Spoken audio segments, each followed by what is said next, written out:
I got the vaccination after later that day, and I'm feeling like $100. I walk into the vaccination site, bingo, bango, bongo, easy stuff. There was no line. Surprise, in New York City, there's always a line no matter what you're waiting for. And yeah, it was a really easy process. They set up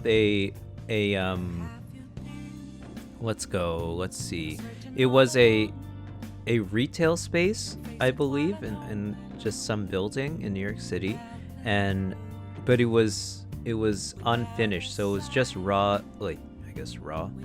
untreated concrete, or just exposed concrete. That's the word. And so it looked kind of weird, but I see them all the time in New York City, right? It's especially now because no one's using a retail space or new retail space. You're not trying to start a new retail place. So they just set it up. They have all anticipation of lines, but there was no line. I just walked in. I answered a couple questions to the lady with the iPad outdoors, and she's like, "All right, go in." And then this nice Jewish man gave me a shot, and he's like, "All right, go into the waiting room." Waited there for 15 minutes. Tweeted out, I got the shot. They gave me a sticker, very nice, and I was out of there. It was a 30-minute process, including the 15-minute wait time, and that was nice. That's how modern medicine should be administered by the government. That's efficiency. Let's go. If this is how it's actually working out the rest in the rest of America, I implore you to go get a vaccination. It is not scary at all. It's very easy to do. You just set it. I hope it's easy for you guys to set up a vaccination appointment in your areas, because I used the New York City vaccination website, and it was very simple. Only had to answer a couple questions, enter a little bit of information, and bingo, I was there. And of course, Joseph R. Biden, the new president of America, decided that all adults in May are eligible to get a vaccination. They don't have to be essential workers like me. So I hope everyone out there is staying safe and ready to go. But this obviously leads us into our topic of the show. One of them, anyways. The first topic. Let's switch over to this one. This is my streaming overlay, as you can see. I probably should have changed that, but thanks for everyone who comes out to my streams. You can check me out at twitch.tv/jujubesgood, of course. And of course, this is immediately irrelevant to anyone who is listening to the podcast on the phone, but I just wanted to take a little look into mRNA vaccines. This is, of course, the cdc.gov website. Messenger RNA, mRNA vaccines, also called mRNA vaccines, are some of the first COVID-19 vaccinations authorized for use in the United States. So this has been authorized by the FDA through an emergency authorization. So obviously we're in a global pandemic, so that's why it was authorized. And for context, I got the Moderna vaccine. And I guess I wanted to talk about the side effects from the second shot. There are two administered shots. The first one a month prior to the second one, usually, in most cases. So the second shot I got on Sunday afternoon at 2:50, and I was feeling fine throughout the day. I cooked Nikki and I dinner. I had a great night. I was like, oh man, I got a Sunday off. I usually get Tuesdays and Wednesdays off, for context. And I was like, oh, this is great. It's beautiful out. Oh, everything's so nice. Oh my God. Keep in mind, this is my second shot. The first shot, I had no side effects at all. So I'm staying up. I'm like, oh, I'm going to watch streamers. I'm going to chat in the chat. I'm going to watch YouTube videos. I got my 3 monitors set up, right? So I got streamer, video games, YouTube video. Let's go. I'm so hyped. This is everything I've always wanted in my life. And so And at around midnight, I'm like, oh, I'm kind of tired. I should probably go to sleep. It's fine. So I go to sleep, and everything's fine. And I wake up at 5 a.m. because I gotta pee. Fine. As soon as I get to the bathroom, I start an intense shivers come down. And not because I was saying maybe because, when you take a pee, you're removing a large quantity of water from your body. That's warm water. So you actually do drop in temperature probably a little bit. And I felt like I was in a refrigerator, but had been standing in that refrigerator for an hour. So I'm like, holy shit, I have to run back to my bed. Luckily, I've got blankets on hand, so I threw about 30 blankets on top of me. I'm still freezing cold. And mind you, I could tell that I knew that my house was not cold. It was maybe 50, 60 degrees out. It was a nice day, the day prior and the day coming. So I'm like, what the hell? I'm so cold. It was rough. So I was shivering until the morning, at which point I woke up with a fever.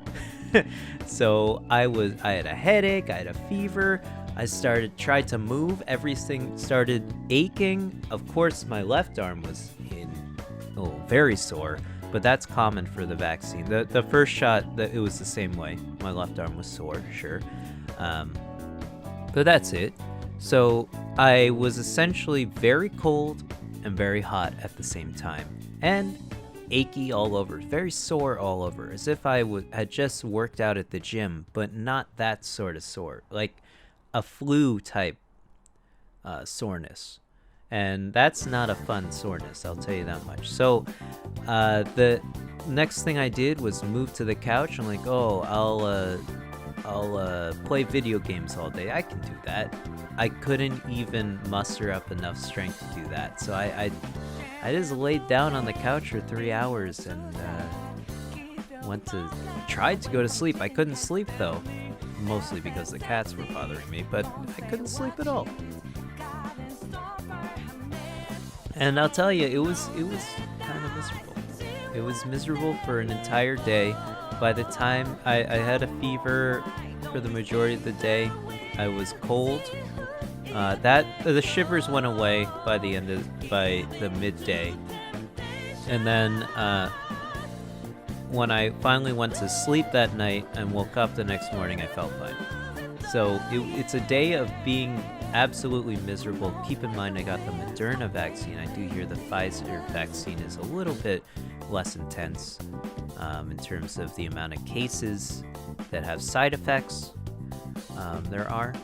And mind you, I don't have a PhD in biology. I actually have a PhD in chemistry. So I'd like to talk about this a little bit. I mean, just a tad bit. We'll only go in a little bit.